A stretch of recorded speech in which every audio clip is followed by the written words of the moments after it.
right, what's up, everybody? Welcome to the Ref Room. I am Scott Smokin Silz in Chicago, being joined by our referee-in-chief for Illinois, Mr. Brad Baumruck. Welcome to the show, everybody. Glad you're here. Happy Monday, all that good stuff. The National Hockey League opens up tomorrow night. Hockey season is here. Last week, we were in short pants and T-shirts. Now we got like heavy jackets on. Our weather has changed, so if you didn't think it was hockey season by the number of games out there, you now know. Hey, don't forget it's Columbus Day today too, isn't it? Oh, I forgot about that. I saw there was like an early game out there. I couldn't imagine why. Well, now that explains everything. Maybe they'll put the statues back out. So who knows? I don't think that's happening. Yeah. Anyway. How many of you guys play fantasy hockey? Are any of you guys out there in the chat fantasy hockey players? You do it, Brad? So, I used to, but it's just too time consuming to have to constantly be setting your lineup. Yeah. And like football's great, okay? You only got to worry about it on Wednesday, all right? Yeah. Because then they start playing games Thursday, Friday, National Football League does. But you don't have to sit there because there's not a game going every night throughout the week. And it's like, oh, I forgot to put my wingers in. Or I'm like, this is too time consuming for me. I'm like, no. I did fantasy I've never baseball done it, but once. I got roped in. So I'm in. And I think after speaking with someone, I probably made a mistake because I probably didn't draft high enough on my goaltenders. So I may have a problem. I may have to find a way to acquire a different goaltender or two. But wait, is it one of those punishment leagues to where like you have to dye your hair pink or something like that? No, it punishes cash out of your pocket is what it does. But maybe they do have a toilet bowl prize, and that is if you finish in the bottom. But according to the drafts, there's only 12. We got 12 guys in the pool. That's all we have. It's not a big one, but I came out number 5 after drafting, like in the rankings. That doesn't mean nothing. We'll see where that ends up. But if you guys are playing fantasy hockey, I'd love to hear your thoughts on that, and who we should have and what we should be looking for and all that good stuff. All right, who was the first person drafted in your draft? Oh, Connor McDavid, of course. And I had in the mock draft, I actually had the first pick, and I took Connor McDavid. All right, so no, I did not take. I did not take Bedard. I'm just saying. Did he I go did not high take in Bedard. yours? He was gone by the time I was going to get around to taking him. He was not like when did he go in yours? Do you know? I'd have to look it up. Yeah. I got Draisaitl. Is that how you pronounce his name? That was my number 1 pick. I think he was ranked probably 3rd or 4th in the available player. Anyway, I got a pretty good team, I thought. Yeah. All right. Well, today I think, we got a couple things we should probably talk about. First of all, Alan watches the show all the time, the scorekeeper from Skokie, and it was his birthday yesterday. So let's start with a happy birthday to Alan. Congratulations. He's catching up to me in age. He'll never catch me, but he's catching up. We'll just leave it at that. And so happy birthday to you. Nobody will ever catch up to me in age, it seems like now. I used to always be the young guy. I know you got a couple things you want to talk about. You had something you wanted to get off your chest today, so why don't we start there? It's not off my chest. It's just an observation. Let's put it that way. So we want to cover real quick, what approved systems there are for USA Hockey. Okay, so officiating systems. So there's 3 approved systems. All right, the 2 officials, which both referees call blue lines and icing. They call penalties. Okay, 2 official systems. Straightforward. That's pretty much when everybody starts working. Doesn't change. All right? Nothing big. Well, I have a question. I'm going to interrupt you right there because I think a lot of people don't understand, especially coaches in the 2 referee system, when you have a 2 official system, equal responsibility amongst those people. But coaches seem to think it's one person that's responsible for everything because they like to yell at one person and pick him out and work him over the whole game. So maybe you should explain to them that they share equal responsibility. They do share equal responsibility, but mostly a coach is going to go after somebody that they feel is the weaker of the 2. They're gonna pick on the one that seems less experienced. The guy with pink laces. Well, pink wouldn't be too bad because it's October again. But like, let's say you have red laces in your skates. I mean, they're gonna go after that guy, right? Yeah. Or the one that seems very hesitant and meek. Right? You have no on ice presence. It would be called. They're gonna go after that official. Or just sometimes they don't like you. Sorry to tell you. I mean, it is what it is. Or luck of the draw, you just happen to be the one standing next to the bench every time. You're close to the bench. Yeah, it just happens that way. Get away from the bench if you can. You know what? That's good advice. Hey, in the 3 official system, why do you think the referee always skates on the non-bench side? That's right. Mainly so they don't have to go through the line changes. There you go. That's number 1. But number 2 is because I don't have to listen to them anymore. Bye. They're all the way over there. The linesman can deal with that. Yeah. I remember I had a coach last year. He said, you never lined up on this side of the ice, so I could never talk to you when I wanted to. It's by design, coach. It's not by design I don't want to talk to you. It's by design that I don't want to go through the benches. And fortunately, that day I did a pretty good job of getting on the opposite side, which makes life much easier. So if you ever work the 3-man system, if you're new, you want to be not on the side of the benches. You want to be on the opposite side. If you can. Because you get a better view of everything, and then you don't have to go through traffic all the time with the line changes. Because it's bad when one of those players comes off not looking and doesn't see you, and he just jumps right over the boards right in front of you. So if you're not paying attention, it will happen. You got to be aware. Even in the 2-man, you got to be aware, especially with the smaller guys. With the smaller guys, they change like every 15 or 30 seconds. So it looks like an ant march going back and forth with little guys just coming out there like this. And you need to make sure you get far enough off the boards. So that's the 2 official system. Keep going. We talked a little bit about the 3. The approved systems. The 3 official system. 1 referee, 2 linesmen. It doesn't go the other way. Okay? You can't have 2 referees and 1 linesman. 1 referee, 2 linesmen. That's lines people. Sorry, I got to get more. So what happens? What happens if you're scheduled for a 4-man and all of a sudden you only have 3, and 2 of them were scheduled to be referees? The 2 referees need to figure out who's going to line that game. Flip a quarter. I don't care. Call the assigner. Figure it out. Somebody's not going to wear it. One person's wearing the bands in it, and the other 2 are skating linesmen. So you can't work an unapproved system. All right, there's no gray area. In the rest of the rule book, there's a gray area. In the appointment of officials, there are 3 approved systems, and technically it's the 2 and the 1 and 2, but then the 4 official system is left up to the local affiliates. They can use it at their discretion. So if you have 2 referees and 1 linesman on a game that showed up, make sure you got to figure it out. Somebody's going to line that game. We're sorry, but you can't go out there and referee 2 referees and 1 linesman. It puts you guys at a huge, huge liability risk.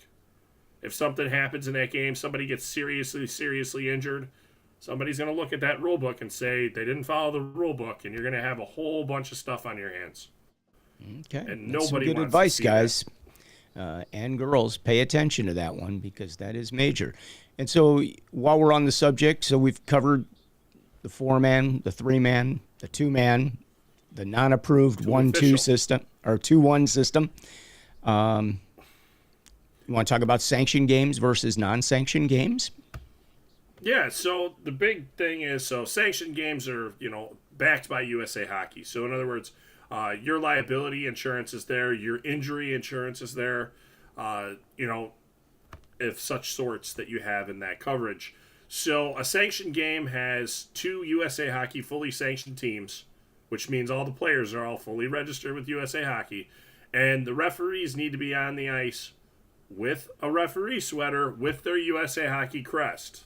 Okay, that's something that's a big deal. So when we do see referees out there without a crest, it's a big problem because it states it, again, in the rule book with a current USA Hockey crest. So right now you could be wearing your 22-23 crest, or you could be wearing your 23-24 crest.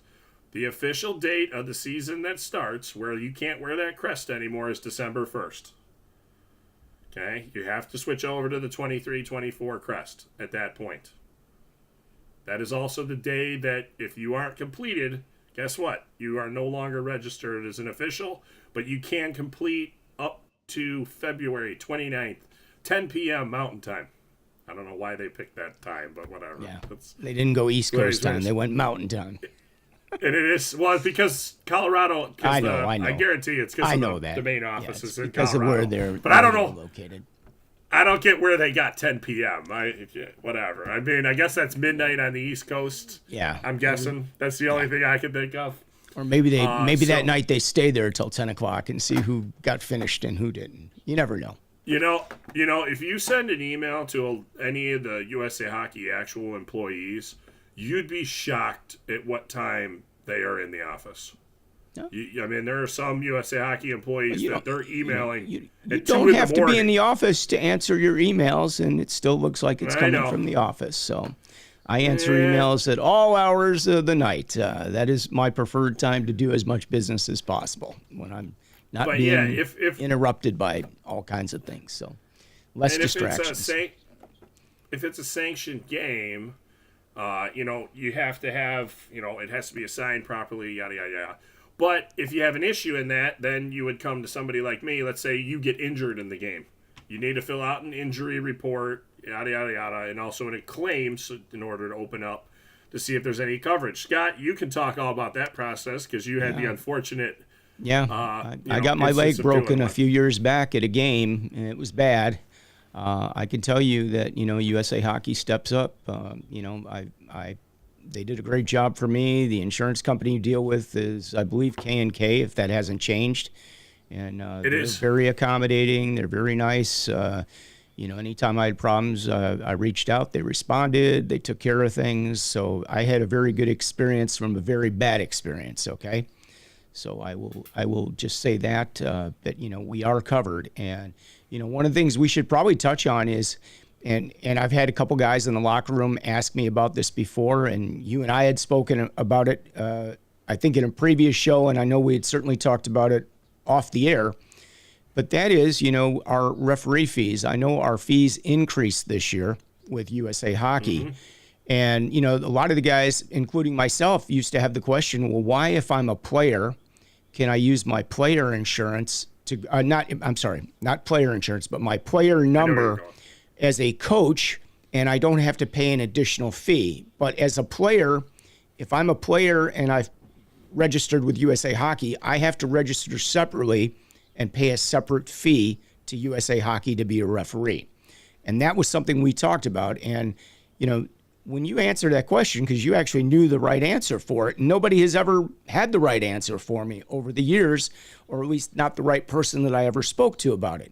But I think you should explain that to everybody because it made perfect sense. And since I have had a couple people ask me about that because they talked about the fee increases, and I was able to explain why why it makes sense. So I'm going to let you take that.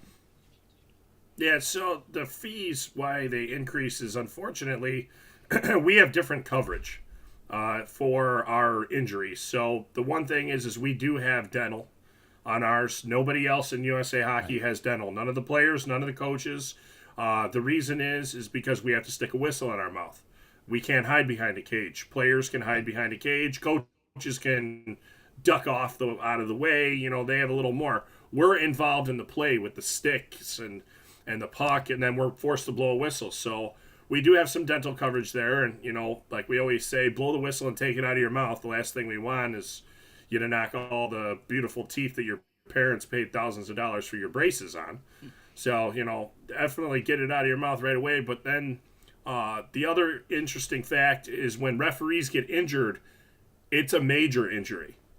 The events of major injuries for referees is much more common than it is for players and coaches. So it's just a fact that when we're on the ice, unfortunately, we do have a significant risk. And we should all know that going on the ice. And Scott, you never wanted your leg to get broke, but unfortunately, in the back of all of our heads, we know it can happen. Yeah, it could be the last time we skate. Yeah, I mean... So that's why the fees are why they're different than the players.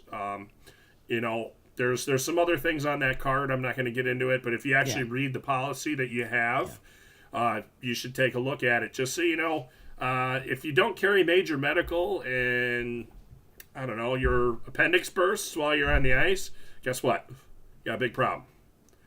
So, because your USA Hockey insurance is not going to cover your appendix bursting on the ice unless it was caused by a hit. Okay, which probably isn't going to happen. Which, by the way, we have had Chicago referees have appendicitis on the ice and actually get taken off the ice with an ambulance before to go have emergency surgery because it was about to burst. So it does happen. But yeah, that's the big thing is the difference in coverages. It's a totally different insurance policy, and it makes perfect it's written sense specifically for us. Yeah, I totally get it. Like, and for all the referee or officials that are out there that have always asked that same question and never got the answer that you should have been given, which is what you're getting right now. So that is great information. Again, another thing that you probably don't hear at one of your other local organizations, or unless you're around the right people that are in the loop that actually can get you the correct answer on this. So that's a biggie. What about if you're working other leagues and other, so non-sanctioned hockey, non-sanctioned games? Are those people all insured? Like USA Hockey, do they go through the same insurer or the same coverage and or are the rinks? Because there are some leagues that are kind of in-house, scheduled by their local park district or whatever the case may be. So if it's a non-sanctioned USA Hockey game, they could have their own coverage. There's quite a few leagues that actually purchase the exact same policy as USA Hockey from the same company. Yeah. You just wouldn't know about it because you don't have to pay in for it. Now, I don't know what the referee coverage would be, so I'm not going to be the one to even speak height or hair to that. But, there could be coverage on that. But, like when hockey kind of shut down around here and there was limited hockey, I was actually buying ice at a local rink. And I went and opened my own liability policy. Everybody that was out there had insurance, and I took the USA Hockey policy. I actually asked for it, and somebody sent it to me. I forgot who sent it to me. And I got the same exact coverages that they have, and for me, it wasn't that expensive. I'm not saying that you have to go get your own insurance policy, but I'm just saying I had this. And there are some other things out there, like the National Sports Officials Association that you can look into. There's a lot of good information on there. I'm not even aware of that. Any extra coverage? I'm not even aware of that. So, that's something that I'm learning today. So, can you tell us a little bit more about that? Or they cover every sport. Okay. I don't know a lot of the details. I do know that a lot of people are members of USA Hockey and also that. I don't know if they overlap. I have no idea. So I'm not going to speak. I just know that there are other options out there for officials if you are concerned. Yeah, something for somebody to take a look into and possibly report back to us. That would be great. Real quick, let's just check in and see what's going on here. We've got a Facebook user that says, "Hey, boys. If you would be kind enough to click the link that I have provided right below your comment, you will be, officially known as who you are." We've got a question here. My question is, when ref blows whistle, teams not lined up, do you go over to bench to tell them let's line up? Have you, Brad, worked together in an A game? How's Frankie doing today? Oh, it's Alan. Happy birthday again, Alan, if you didn't hear us before when we gave you a shout out. Frankie's doing great. She was right here by my side, and I'm sure Addison is right by your side as well. She left. Thank God. Oh, we always have the pups are always close by with us. You know that. And to answer your question, the whistle is used to end the line change. That's how you conclude the line change before you drop the puck. It indicates that once you have blown that, everybody has 5 seconds to come over and line up before the puck goes down. Now, before that whistle, the visiting team has 5 seconds to put their players out. And once they, one player is considered a line change. If one guy comes over the boards and nobody follows him for a couple seconds, the line change is over for them. So when that second guy tries to creep out like 10 seconds later, bye-bye. You're going back to your bench. Yeah. And after the 5 seconds for the visitors, the home team has 5 seconds to make their line changes. Again, one player is a line change. You know, it doesn't have to be 3 or 5 or an even or an odd. One player is a line change. Yeah, and Scott, that starts to become very more, I guess, increased in need of enforcement when you get into higher levels of hockey, because you'll have now where there's one person running the D and one person's running the O, and they can't seem to ever get it together. And the D guy, you know, like the home teams are normally notorious for this. Sorry, when you're the home team, that's just how it is. But, you know, when they can't get it together, the defensive guy will throw the 2 guys out there while you're still waiting for the visitors to change. Well, guess what? They're already changed. That's it. After they change with the visitors, they don't get anybody else, and then the home team will try to put theirs. No, we're already done. You sent your 2 guys out here. Yep. You guys got to figure this out. If you want to make the last change, which the home team is entitled to, you need to hold your players. Because once you put a couple guys on the ice, you've made your line change. You're done. If you go early, you know, thanks, but you're done. So that's the way it works. And what else you should watch for, too, is when they're holding that bench, that they don't throw out 6 guys. Oh, yeah. That was my next point coming, because a lot of them do like to put 6 guys out, and then they can decide who they've got and who they want to match up against, or they've got a second center out there, and then they pull somebody back. And you got to nix that. That's the referee's job, to nix that, okay? Usually a warning will suffice, but, you know, after that, it becomes a delay of game, and that's just the way it is, you know, like it or not. You can normally get that worked out if they know that you're watching for it. Go over and talk to them first. But, you know, a lot of it is the hand up. Like, you know, if they throw that 6th guy out, guess what? The 6th guy is going back to his bench. He's not going to get the chance to put the 6th guy out. That's all. So, you know, you can always force their hand that way, too, and they learn. Make sure the right 5 go out to start. You know, that's probably the best advice we can give you. I haven't had anybody challenge me with line changes in a while. I'm not gonna lie, I kind of like it. First of all, it's something to do. It's been early in the season. Everybody's, you know, has been on the, hey, good to see you. How was your summer? What's going on? But the minute the weather changed, so did the personalities and the intensity of the games. It's amped up already, okay? It's no longer, hey, was your summer real nice? It's, hey, pal, what are you doing out here, okay? You know, the intensity is already creeping into play. I could see the pressure the coaches are under, you know, to win and, you know, do what they're supposed to do. And, you know, it's obvious already with that little weather change. I don't know if it's the weather change or it's October and it's just getting busy now. So, but the pleasantries disappear quickly. I think it's because after X amount of games, it's kind of like, okay, we've heard about everybody's summer. I don't care anymore, and I'm tired of talking about mine. So, but yeah, no, it definitely changes, and you know what? It really gets intense around that Thanksgiving time. That's when all the teams start to gel finally, and you kind of see who's going to be good and who's not going to be good, and that's where it starts to get a little crazy. So, because then you get it's interesting because now you get some games that they expect they're going to lose, and they end up winning. And vice versa. So, you know, depending on which side of the team you're on, the winning side or the losing side, the pressures start to get a little different for sure. All right. For sure. You know, hockey opens up tomorrow. Any predictions for NHL. our Blackhawks? Who's playing? There's 3 teams. You know? There's 3 games tomorrow. I don't know who's playing. Okay. I got to think we got a Canadian team playing. Got to have Toronto or Montreal or both. And I got to think we got to have a couple of original 6 teams, but they'll have somebody from the South or the West playing, I'm sure. So if somebody knows who the 3 games are, put them in. I'm guessing Pittsburgh will be playing. Wouldn't you think Pittsburgh would play? I got to think Toronto would be playing. Honestly, I don't know who's. Let me go take a look. I don't know. I'm going NHL. I know the Hawks. The Hawks got like 13 nationally televised games this year, which is really incredible. But, you know, again, the Bedard effect is in effect. Hey, you ready? Nashville at Tampa Bay. Okay, there's our South game. Chicago at Pittsburgh. I said Pittsburgh for sure. I said original 6. You did say Pittsburgh. And Yep. Seattle versus Las Vegas. Oh, so we got a West Coast game. West no Coast. Canadian. Get a. Canada doesn't get into one of these games to start it off.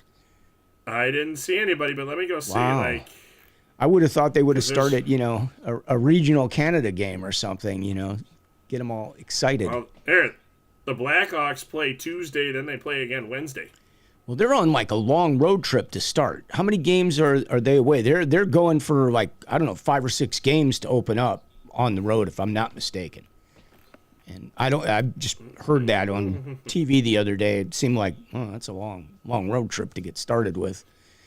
But they are not I opening. meant 4. Hold on, it's 5. 5. The 5. 5. 5. Hey, at least they don't do the circus trip anymore. Yeah. But So that's- the circus trip that used to be. I don't know. That's still. That used to be kind of hard. I mean, I think it's good for team bonding that they're going to be gone for, whatever period of time it is. But 5 games to start on the road against hyped up crowds in their building, it's a tough start. Mm-hmm. they'll be fine. You'd rather get off to a good start with your crowd rooting you on and giving you the extra man versus having to go play in the. But, that's not necessarily the case anymore because focus sometimes on the road is better than when it's at home. Less distractions and more in tune with what you're supposed to be doing instead of everything you're not supposed to be doing, even though they're professionals. No, I hear you. You're right. You're right. So we'll see. I mean, it could be a good start. It can be a tough start. You just don't know. I mean, the Hawks definitely are going to be better than they've been. Obviously, they're going to have some growing pains this year.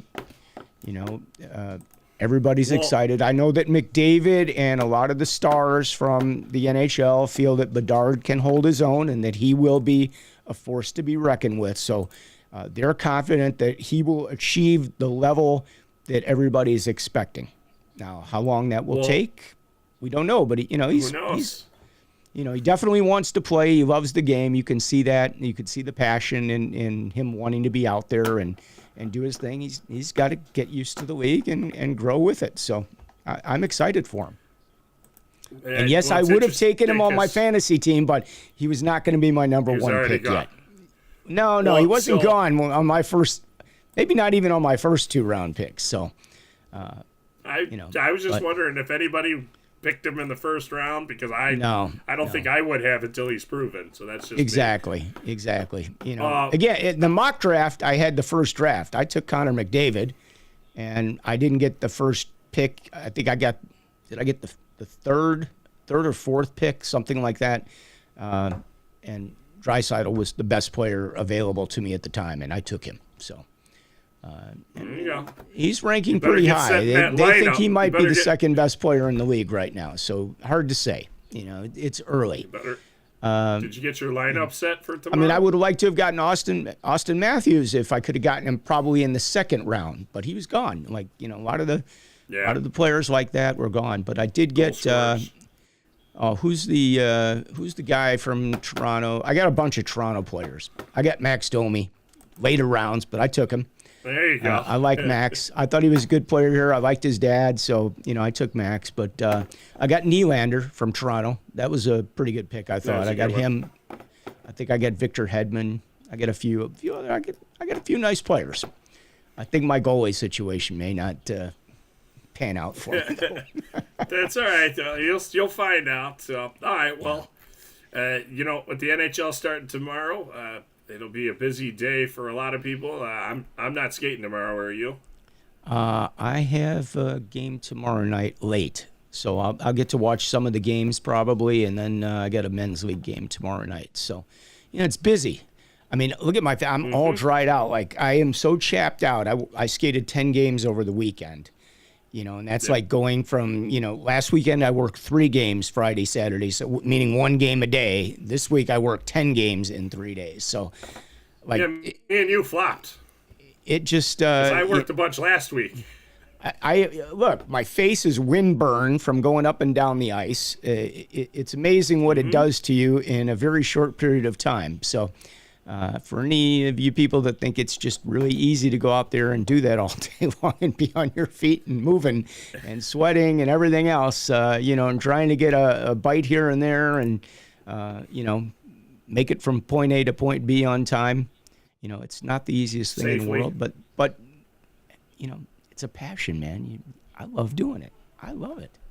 So, and there's no place I'd rather be in that situation. So I hope it's the same for you. I hope everybody out there has a great experience if you decide to become an official.